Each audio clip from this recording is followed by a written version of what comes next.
YouTube channel. आज के लिए हम डिस्कस करने जा रहे हैं क्लास 12 के प्रीवियस ईयर के मोस्ट इंपॉर्टेंट क्वेश्चंस के बारे में। सबसे पहला क्वेश्चन है, how does saliva act in defence mechanism या डिफेंस बॉडी या बॉडी डिफेंस। किस तरीके से सलाइवा जो होता है वो प्रिवेंट करता है हमारी बॉडी को किसी भी डिफेंस से। मीन्स कोई भी पैथोजन अगर बॉडी में इंटर करता है तो सलाइवा किस तरीके से उस पैथोजन से फाइट करता है। सलाइवा के पास कौन सा एंजाइम प्रेजेंट होता है? Lysozyme enzyme. कौन सा एंजाइम प्रेजेंट होता है? Lysozyme enzyme. अगर फूड की हेल्प से कोई भी बैक्टीरिया हमारे माउथ में इंटर करता है तो वो लाइसो एंजाइम क्या करता है? वो बैक्टीरिया को किल कर देता है। तो इस तरीके से लाइसोजाइम एंजाइम जो सलाइवा में प्रेजेंट होता है वो क्या करता है? हमारी बॉडी को प्रिवेंट करता है। किससे प्रिवेंट करता है? पैथोजन से प्रिवेंट करता है। The next question is, write the some difference between acquired and innate immunity. Acquired immunity और innate immunity के बीच में क्या डिफरेंस होता है? innate और acquired, नाम से पता चला। innate मीन्स ऐसी इम्यूनिटी जो हमारी बॉडी में ऑलरेडी प्रेजेंट है, पहले से ही प्रेजेंट है। जैसे innate मीन्स बॉडी के अंदर पहले से ही प्रेजेंट है at the time of birth. Birth के समय से ही वो इम्यूनिटी हमारी बॉडी में प्रेजेंट होती, उसे कहते हैं innate इम्यूनिटी। और एक्वायर्ड इम्यूनिटी ऐसी इम्यूनिटी जिसकी हमें रिक्वायरमेंट होती है, उसे क्या बोला जाता है? उसे बोलते हैं एक्वायर्ड इम्यूनिटी। तो ऐसी इम्यूनिटी जो बॉडी में पहले से ऑलरेडी प्रेजेंट होती to fight the pathogen, pathogen से फाइट करने के लिए। जैसे क्या क्या प्रेजेंट होता है हमारे स्टमक में? HCl प्रेजेंट होता है, स्किन प्रेजेंट होता है, म्यूकस की लेयर प्रेजेंट होती है। और क्या प्रेजेंट होता है? म्यूकस की लेयर कहाँ कहाँ प्रेजेंट? जैसे रेस्पिरेटरी ट्रैक में, यूरोजेनाइटल ट्रैक में प्रेजेंट होता है। और भी बहुत सारी जगह पे म्यूकस की लेयर प्रेजेंट होती है। और जैसे कि हमारे माउथ में सलाइवा प्रेजेंट होता है और आइज में टीयर प्रेजेंट होते हैं, ये सब ऑलरेडी प्रेजेंट है, मीन्स पहले से ही प्रेजेंट है। RBC, WBC ये सब कुछ पहले से ही प्रेजेंट है जो किससे फाइट करता है? पैथोजन से फाइट करता है। या इसको हम बाद में, ये हमारी बॉडी में नहीं इंटर करता है, ये ऑलरेडी हमारी बॉडी में पहले से ही प्रेजेंट होता है। इसे क्या बोलते हैं? Innate immunity. और एक्वायर्ड इम्यूनिटी, जब कोई पैथोजन बॉडी में फर्स्ट टाइम अटैक करेगा तो उसे बोलते हैं प्राइमरी रिस्पॉन्स। और जब सेकेंड टाइम अटैक करता है जो हमारी बॉडी रिस्पॉन्स शो करती है उसे कहते हैं सेकेंडरी रिस्पॉन्स। अब एक्वायर्ड मीन्स उसकी हमें रिक्वायरमेंट है, तो जब पैथोजन इंटर करेगा उसके बाद हमारी बॉडी डिमांड करेगी, उसके अकॉर्डिंग उसे क्या दिया जाएगा? उसके अगेंस्ट बहुत सारे एंटीबॉडीज का यूज किया जाएगा, उसे बोलते हैं एक्वायर्ड इम्यूनिटी। और जो बॉडी में ऑलरेडी प्रेजेंट है at the time of birth is known as innate immunity. The next question is, write the name of 2 bacterial disease and explain it. 2 bacterial disease का नाम बताना, साथ साथ में उसको एक्सप्लेन करना है। सबसे पहला हो गया टाइफाइड और दूसरा क्या हो गया? निमोनिया। टाइफाइड किससे होता है? टाइफाइड सैल्मोना टाइफी से होता है। किससे होता है? सैल्मोना टाइफी से होता है। और निमोनिया किससे होता है? निमोनिया स्ट्रेप्टोकोकस से होता है, इन्फ्लुएंजा से, और हीमोफिलस इन्फ्लुएंजा से होता है। किससे होता है? स्ट्रेप्टोकोकस से होता है और हीमोफिलस इन्फ्लुएंजा से होता है। कौन सी डिजीज? निमोनिया। अब टाइफाइड में क्या होता है? टाइफाइड में इसका जो पैथोजन होता है सबसे पहले हमारे स्मॉल इंटेस्टाइन पे एंटर करता है कंटामिनेटेड फूड और कंटामिनेटेड वाटर का यूज करने से। सिम्टम्स क्या होते हैं? हाई फीवर, बहुत तेज फीवर हो जाता है, 39 डिग्री सेल्सियस से 40 डिग्री सेल्सियस तक फीवर हो जाता है। कॉन्स्टिपेशन होता है और हेडेक होता है और म्यूकस, एक्सेस म्यूकस का सिक्रीशन होता है। ये सब किसके सिम्टम्स होते हैं? टाइफाइड के सिम्टम्स होते हैं। और सीवियर केसेस में टाइफाइड में क्या होता है? इंटेस्टाइनल परफोरेशन हो जाता है, मीन्स हमारे इंटेस्टाइन में होल हो जाता है। और कौन सा ट्रीटमेंट, मतलब इसको डायग्नोसिस टेस्ट क्या होता है? कैसे हम पता लगाते हैं कि टाइफाइड है कि नहीं? विडार टेस्ट से। और सबसे पहले ये डिजीज ट्रांसफर हुई थी किससे? टाइफाइड मैरी से। इसे मैरी मेलोन का नाम था और इससे जब डिजीज ट्रांसफर हुई तो उनका निक नेम रख दिया गया था टाइफाइड मैरी। इन्होंने फूड प्रिपेयर किया था, उसको ईट करने के बाद सबको ये टाइफाइड फीवर हो गया था। देन नेक्स्ट हम बात करते हैं निमोनिया की। तो निमोनिया स्ट्रेप्टोकोकस से होता है और हीमोफिलस इन्फ्लुएंजा से होता है। इसका जो पैथोजन है सबसे पहले अटैक किस पे करता है? लंग की एल्वुलाई। एल्वुलाई का काम क्या होता है? गैसेस एक्सचेंज में हेल्प करता है।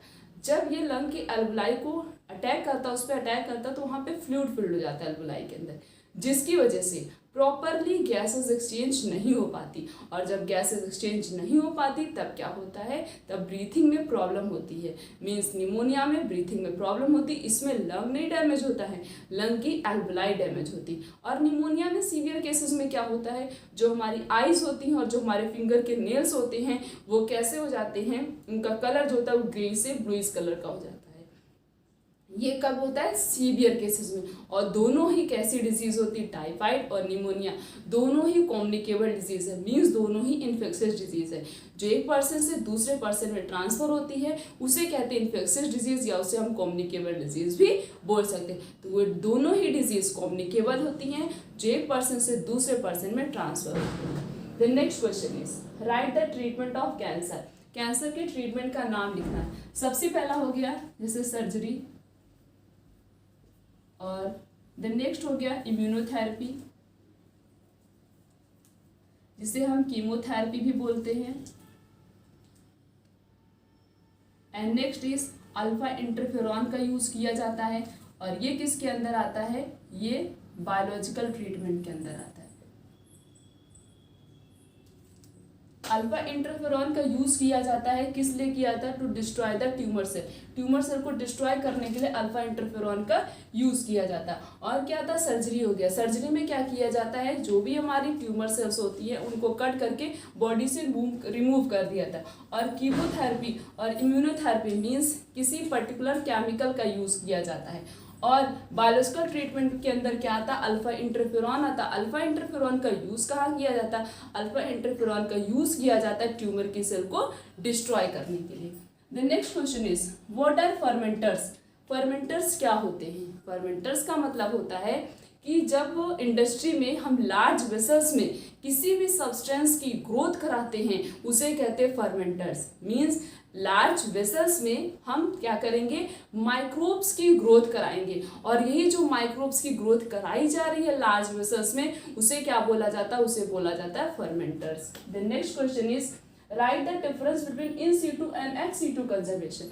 इन सीटू और एक्स सीटू कंजर्वेशन के बीच में क्या डिफरेंस होता है। इन सीटू कंजर्वेशन का मतलब जैसे हमारे आसपास जितने भी एनिमल्स रहते हैं उनको उन्हीं पर्टिकुलर मतलब जहाँ पे वो हैं वहीं पे उनको प्रोटेक्ट करना, उनको वहीं पे फूड प्रोवाइड करना, या वो जिस हैबिटेट में सर्वाइव करना चाहते हैं वहाँ का इन्वायरमेंट ही वहाँ का इन्वायरमेंट ही वैसे बना देना। मीन्स जहाँ पे स्पीसीज है वहीं पे उनको प्रिजर्व करना, वहीं पे उनको प्रिवेंट करके रखना, उसे कहते हैं इन सीटू कंजर्वेशन।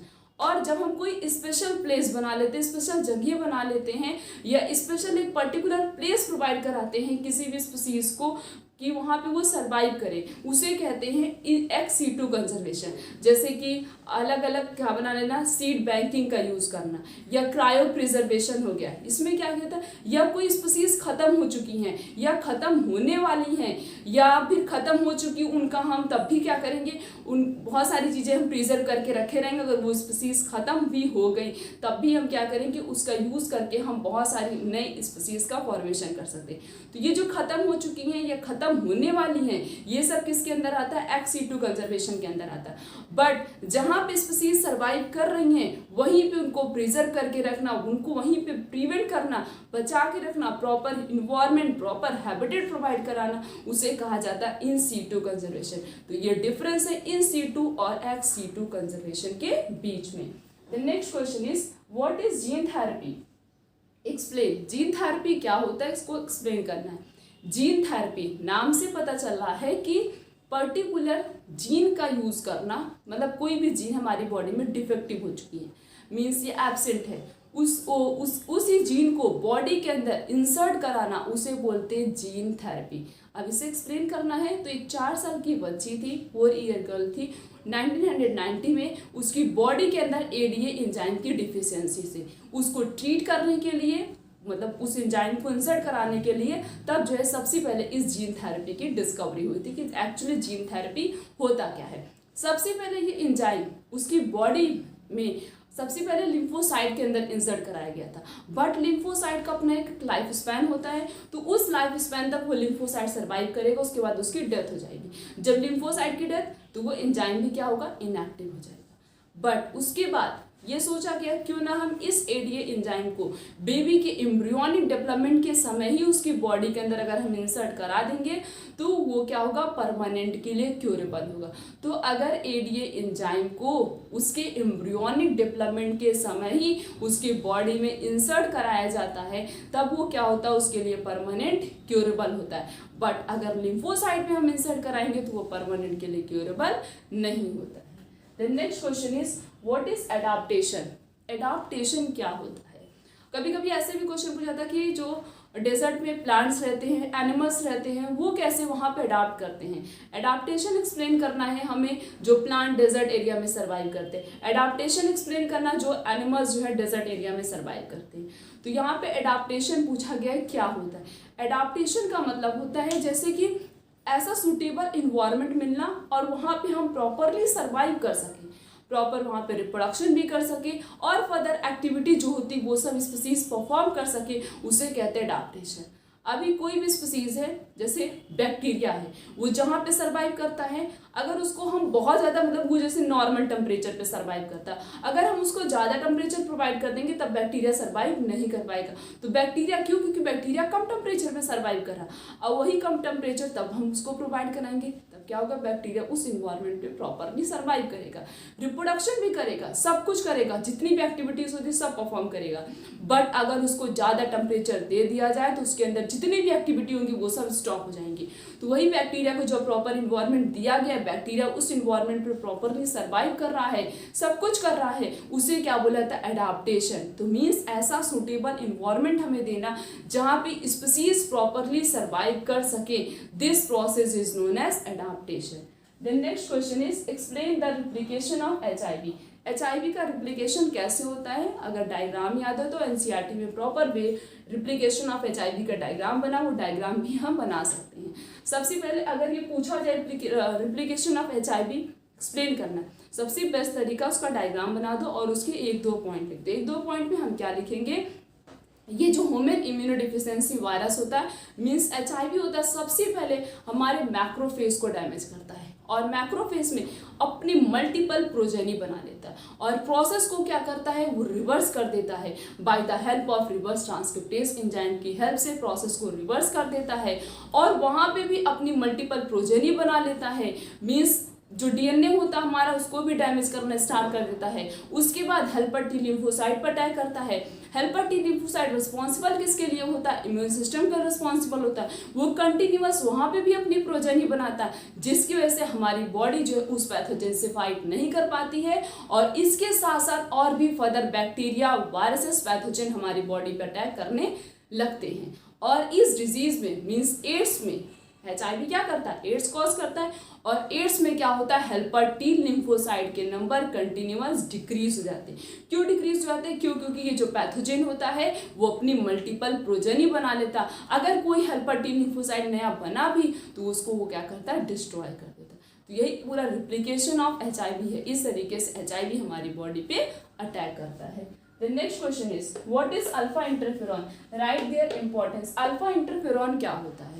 बुक में एक जगह पे इंटरफेरॉन लिखा है जहाँ पे इनेट इम्यूनिटी की बात की गई और एक जगह पे अल्फा इंटरफेरॉन लिखा, बट यहाँ पे अल्फा इंटरफेरॉन पूछा। अल्फा इंटरफेरॉन कहाँ लिखा, जहाँ पे कैंसर के ट्रीटमेंट के बारे में लिखा, एक बायोलॉजिकल ट्रीटमेंट होता है। अल्फा इंटरफेरॉन का यूज़ किया जाता है to destroy the tumour cell. Tumour cell को डिस्ट्रॉय करने के लिए अल्फा इंटरफेरॉन का यूज़ किया जाता है। तो अल्फा इंटरफेरॉन का इकोनॉमिक्स मीन्स उसका इंपॉर्टेंस क्या है, उसका इंपॉर्टेंस यही है कि वो क्या करता है, ट्यूमर सेल को डिस्ट्रॉय करता है। Then next question is what is metastasis.